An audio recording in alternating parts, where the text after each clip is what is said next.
दिल्ली से चल के गृह मंत्री अमित शाह सीतामढ़ी के पुनौरा धाम में पहुंचते हैं और वहां पे वो भूमि पूजन कर रहे थे।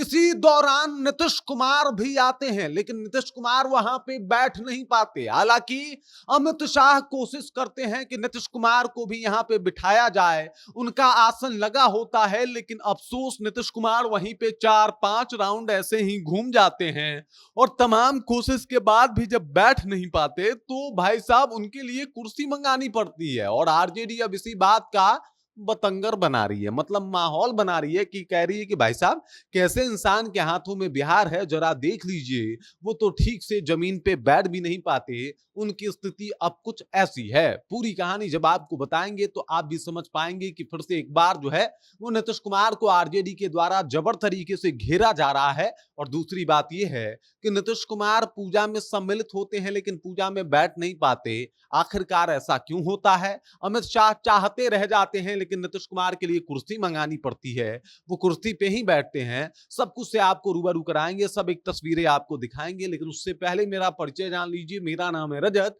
और आप जनता जंक्शन देख रहे हैं। सबसे पहले ये देख लीजिए आरजेडी ने क्या कहा है कि क्या हालत बना दिए हैं। बस मुख्यमंत्री के क्रियाकलाप और भंगिमा को देखते जाइए और अनुमान लगाइए कि बिहार को कौन चला रहा है। यहाँ पे ये लिखा गया है आरजेडी के द्वारा। और यहाँ पे आप देख सकते हैं कि नीतीश कुमार अमित शाह के बगल में बैठने का प्रयत्न तो करते हैं लेकिन लगातार कोशिश करने के बाद भी बैठ नहीं पाते। अमित शाह भी यहाँ पे इशारा करते हुए दिखाई देते हैं और यही इनका आसन है, लेकिन आसन पे नीतीश कुमार बैठ नहीं पाते। तमाम कोशिशें की जाती है, गार्ड भी आ जाता है, लेकिन उसके बाद भी जब नीतीश कुमार बैठ नहीं पाते तो फाइनली उनके बैठने के लिए कुर्सी मंगाई जाती है। अब आरजेडी का कहना है कि भाई साहब नीतीश कुमार जो है वो अब नीचे बैठ नहीं पा रहे हैं, उनकी स्थिति अब कुछ ऐसी हो गई है और बिना कुर्सी के नीतीश कुमार को बैठना रास भी नहीं आता। कुछ लोग यानी आरजेडी वाले तो उनको कुर्सी कुमार कह के भी संबोधित करते हैं। और ऐसे में जब यहाँ पूजा स्थल पे भी नीतीश कुमार को बैठने के लिए कुर्सी की आवश्यकता पड़ती है और अमित शाह के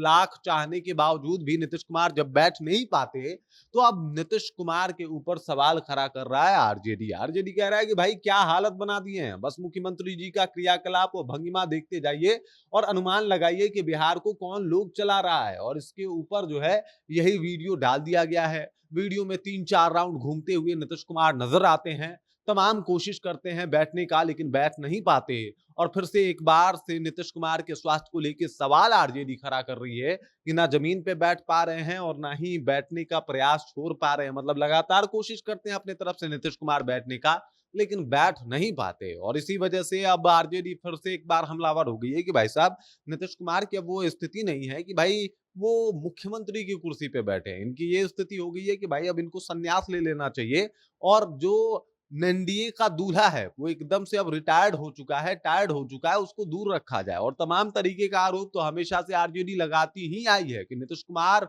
अब उस तरीके से काम नहीं कर पाते, उनकी मानसिक स्थिति बिल्कुल ठीक नहीं है। अब वो हालत जो है उनकी खराब हो चुकी है और अब उनके बजाय दिल्ली से लोग बिहार को चला रहे हैं, जो कि ठीक नहीं है। और ऐसे में इस मुख्यमंत्री का रहना बिहार में ज्यादा ठीक नहीं है, इसलिए तेजस्वी यादव को चुना जाए। और लिखा भी है कैप्शन में कि भाई क्या हालत हो गया है, इनके भाव भंगिमा, इनके क्रियाकलापों को देखिए, आपको अंदाजा लग जाएगा। और अंदाजा लगाते रहिए कि नीतीश कुमार वाकई स्वस्थ हैं या फिर अस्वस्थ हो चुके हैं, वो कुर्सी पे बैठने के लायक हैं या फिर उनका मेडिकल चेकअप होना चाहिए जो प्रशांत किशोर कहते हैं। बाकी इस खबर, इस जानकारी को लेकर आप क्या सोचते हैं, आपके जहन में क्या कुछ चल रहा है, कृपया कमेंट कीजिए और अपना विचार हम तक पहुंचा दीजिए।